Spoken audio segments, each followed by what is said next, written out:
దానియేలు గురించి 3 సార్లు ఈ యొక్క మంచి సాక్ష్యం చెప్తా ఉన్నాడు. నీవు బహుప్రియుడవు, నీవు నాకు చాలా ఇష్టమైన బిడ్డవు అని దేవుడు మన గురించి అంటే ఎంత సంతోషం. అవునా? నీవు నాకు ఇష్టమైన కుమార్తెవు, నాకు ఇష్టమైన కుమారుడవు, నాకు ప్రియమైనటువంటి బిడ్డవు అని దేవుడే సాక్షాత్తు ఆయనే సాక్ష్యం చెప్తుంటే మనకి ఇంక అంతకన్నా కావాల్సిందేమీ లేదు. సరే, మనము ఈ యొక్క దానియేలు గ్రంథంలో ఇది చాలా మర్మాలతో కూడినటువంటిది. అనేక మంది దేవజనులు మీకు బోధించి ఉంటారు. 10, 11, 12 అధ్యాయాలంతా కూడా దర్శనాలు. ఏంటది?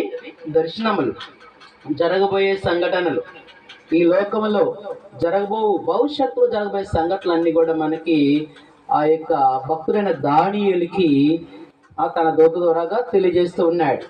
కనిపిస్తుందమ్మా మీకు? కొంచెం దూరం. సరే, మీకు